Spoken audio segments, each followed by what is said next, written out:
E aí, pessoal, tudo bem? Bom, esse vídeo está sendo gravado num domingo de Páscoa, né? Então, já falando atrasado, né? Feliz Páscoa, né? Espero que vocês tenham se divertido aí com a família, certo? Bom, hoje nós vamos falar um pouco sobre world building no podcast de hoje, certo?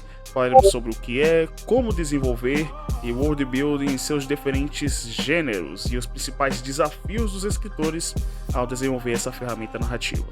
Lembrando que esse podcast pode ser escutado como um podcast, né? Pois o YouTube agora considera o Story Notes Podcast como um podcast de fato, então realmente você pode escutar apenas a minha voz, certo? Minha voz grossa, sensual, enquanto você cuida da sua vida, certo? Então, se você puder, avalie o vídeo depois de estar escutando, certo?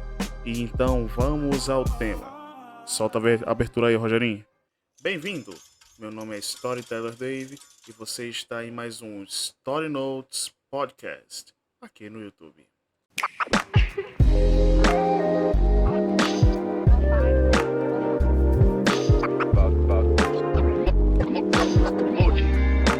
Você falou essa palavra complicada aí, que no caso seria Word, não sei das contas.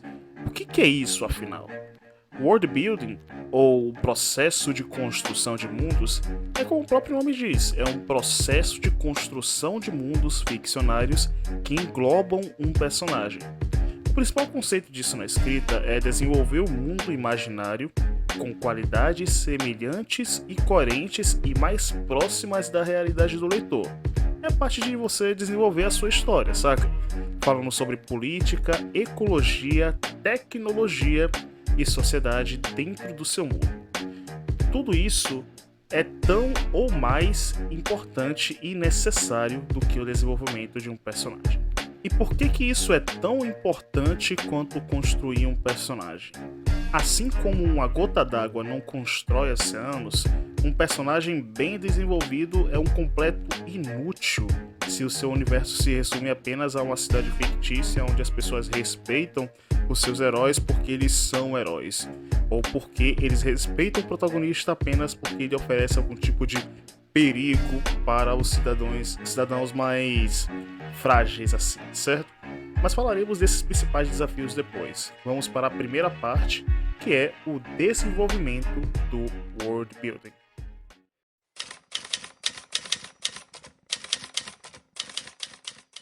Antes que vocês comecem a tomar Rivotril com Guaraná Antártica, eu preciso dizer uma coisa antes que vocês comecem a surtar, certo? Criar um mundo nunca foi difícil e nunca será difícil e não é difícil. Criar um mundo assim não é difícil. E eu não tô dizendo pela minha posição perante vocês, que não é tão alta assim porque eu não sou nenhum Paulo Coelho, mas que de fato não é tão difícil, certo? E o primeiro passo são os elementos básicos. E quais são eles? Geografia, história, cultura e tecnologia. Começando pelo começo, a geografia ela é onde a sua história reside. Se a sua história for moderna e se passar nos tempos reais, você pode copiar uma cidade existente dos Estados Unidos, China, Japão, que todo mundo copia também, Maldivas, sei lá. Você pode copiar uma cidade que existe mesmo se sua história for moderna. Mas se a sua história for um high fantasy, você pode criar realmente uma história do zero e um continente do zero. Geralmente para as pessoas que fazem high fantasy, ou então uma fantasia mais moderna e tal, algo semelhante, eles criam um continente primeiro para depois as cidades até chegar realmente à cidade que eles vão trabalhar. Então eu recomendo fazer esse mesmo método também. A história, como o próprio nome diz, é a história daquele lugar que você criou, certo? Ele pode ter nascido tanto da chegada de um meteoro quanto de uma maldição. Um ótimo exemplo realmente de um world building de história da cidade e tal, é o que eu consigo lembrar agora, é de, por exemplo, Uzumaki, do Junji Ito, que é um mangá, um anime, e também ganhou um live action em algum tempo atrás, certo?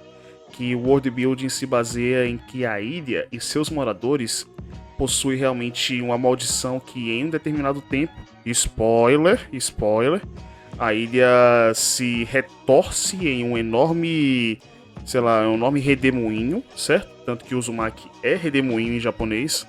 E spoiler, pelo amor de Deus, não me matem, fãs de Junji Ito. realmente existe uma maldição abaixo da ilha, falando de fato, certo?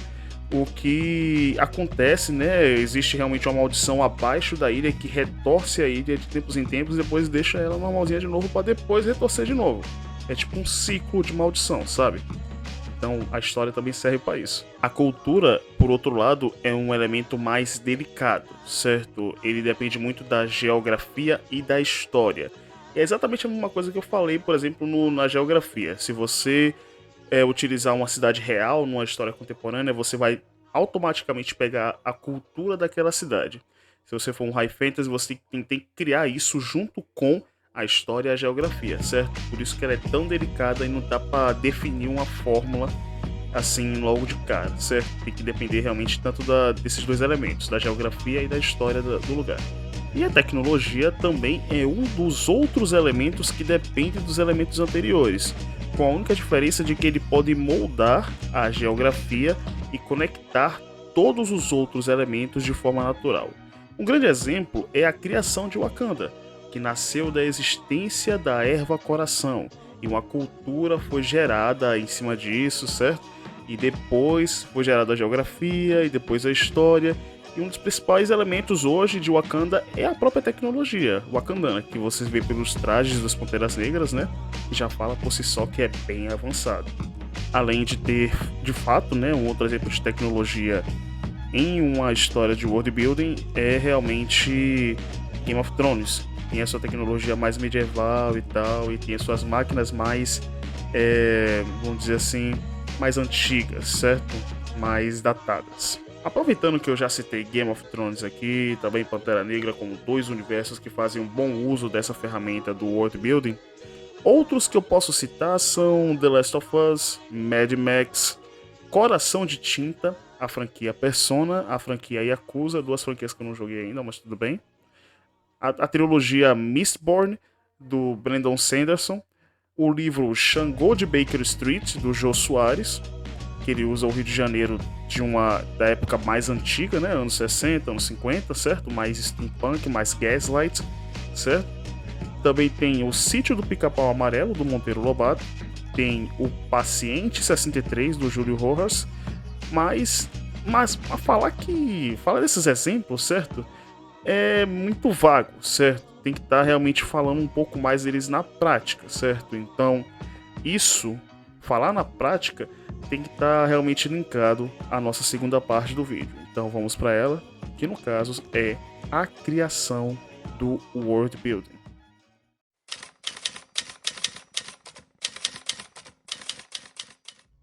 A criação do nosso mundo se deu a partir de vários fatores.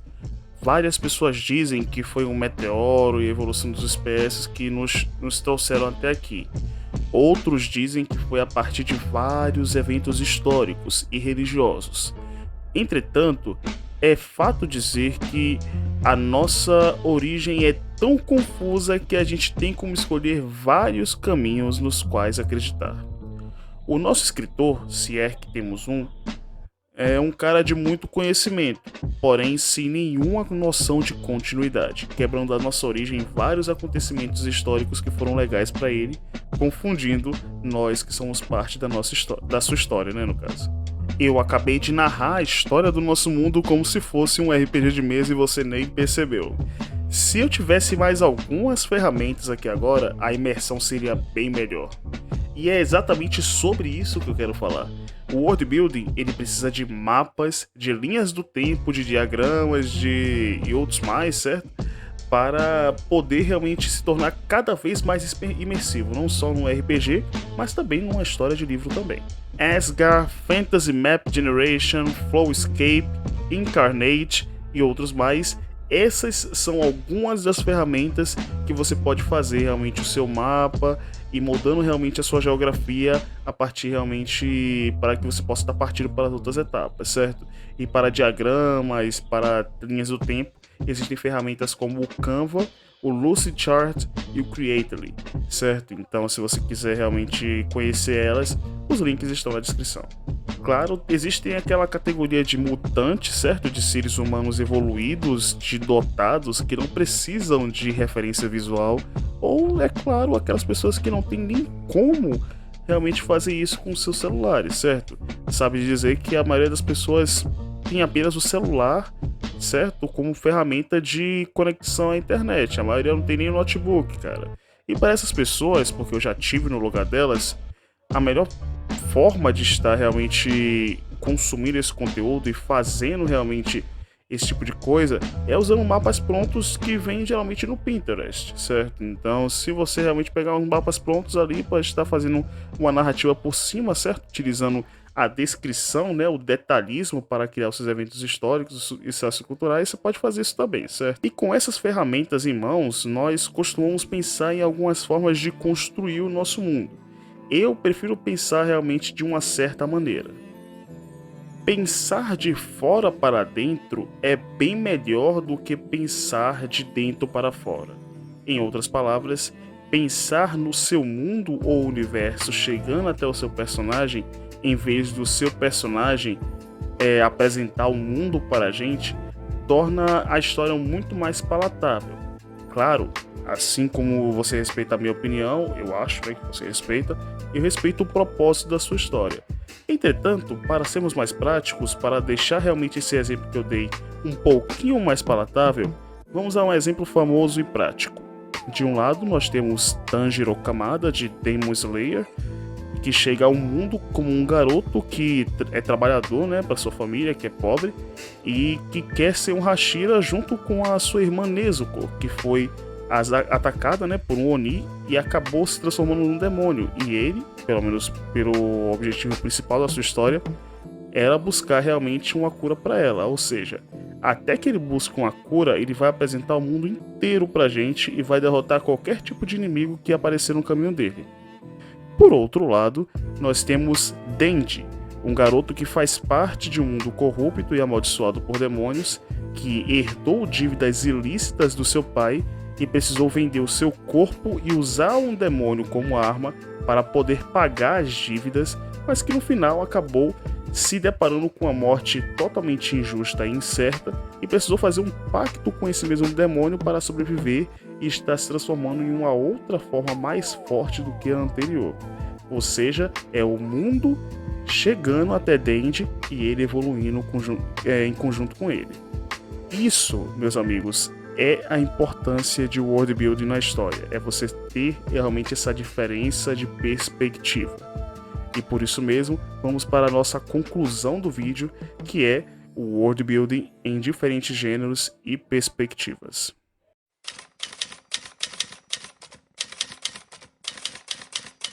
O world building de livros, ele geralmente é apresentado a partir de capítulos isolados que acontecem no meio da história, onde o personagem ele não tem nenhuma influência, certo? Eles acontecem como um susto, certo? Eles chegam realmente como uma coisa impressionante, assim, falando de uma pessoa totalmente diferente, que você não esperava na história, e acaba realmente desenvolvendo a sociedade e um pouco realmente da política do local. Em jogos, o world building são cenários, e toda a história é contada através de cutscenes e notas secretas no meio do caminho.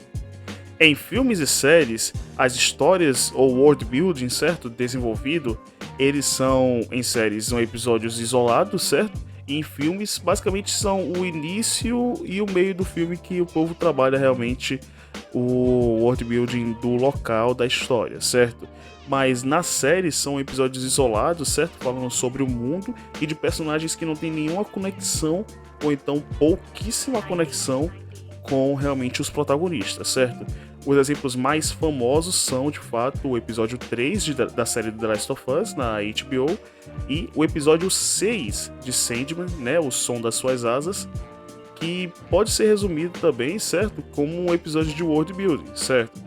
E isso também pode ser resumido e expandido em multiversos, certo? Como a própria Marvel e a DC faz, com séries que transformam, né, que dão fama, holofote a personagens realmente que nos quadrinhos não tem nenhuma relevância ou pouquíssima relevância, coisas que as pessoas nem lembram, no caso. Em músicas, isso pode ser resumidos aos trailers e os videoclipes do álbum, certo? Um exemplo que eu posso dar é o Astroworld, o trailer do Astroworld do Travis Scott, é os dois álbuns Everybody e College Dropout, do Logic, que são incríveis, pelo amor de Deus, escutem esses dois álbuns, é muito bom. Tem o Random Access Memories e o Discovery, do Daft Punk, que o Discovery tem um filme, né, que é o Interstellar 555555555. E o Random Access Memories, que tem vários clipes, certo? E a estética deles meio que moldou o fim do Daft Punk, certo? O infeliz fim do Daft Punk que eu ainda não superei. E em relação aos Beatles, certo? Ele tem o filme Yellow Submarine, que eu não vi até hoje, mas parece ser interessante e que narra realmente uma parte do álbum que eu acho que se chama Yellow Submarine. Eu não sei, eu não sou fã do Beatles, eu só tenho a camisa.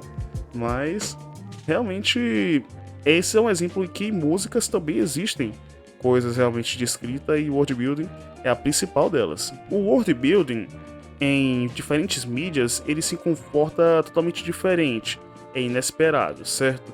A primeira forma de você perceber isso é quando a série ou o protagonista daquela obra em si ele é deixado um pouco de lado para focar em algo totalmente diferente. É assim que você percebe que o mundo vai ser trabalhado logo então, certo? Quando o antagonista e o protagonista não são citados e outra pessoa totalmente diferente é aplicada na história. Por outro lado, o principal problema do world building, principalmente para escritores de todas as áreas, é o requisito atual para as histórias atuais de todas as mídias. Os filmes, os animes, as histórias em geral estão ficando mais apressadas. E até mesmo para escritores independentes, certo? Eles estão se criando prazo para não perder o trem do hype e assim a história dele virar esquecida, certo? Isso faz com que alguns pilares sejam abandonados e o world building é um desses pilares que estão sendo abandonados, criando histórias cada vez mais vazias, certo? A verdade é que não temos tempo e as pessoas não querem perder tempo. Isso cria histórias pobres e totalmente sem nenhum carisma, sendo cada vez mais raro uma história que se respeita e se dá um tempo para criar algo com calma, como por exemplo Tudo e Todo Lugar ao Mesmo Tempo e A Baleia. E se você que estiver me ouvindo aí agora for um escritor ou um aspirante a escritor, saiba, se dê tempo para criar a sua história. Pode ter certeza que pilares como esse vão parecer tão naturais quanto a luz do dia, no caso, certo? Eu ia falar a luz do poste, mas tudo bem. Mas pode ficar tranquilo realmente que você não vai perder o trem do hype, certo? O hype ele é algo moldável e ele não vai se perder só porque você realmente está se apressando e atropelando a sua própria história apenas para as pessoas curtirem, certo? Uma história não é feita só de desenhos bonitinhos e heróis de colã não, viu, velho? Dê tempo, se respeite e respeite ainda mais as suas histórias, certo? No mais é isso. Se você curtiu o vídeo ou podcast, avalie aqui no YouTube, se inscreva no canal, fiquem bem, feliz Páscoa atrasada e até mais!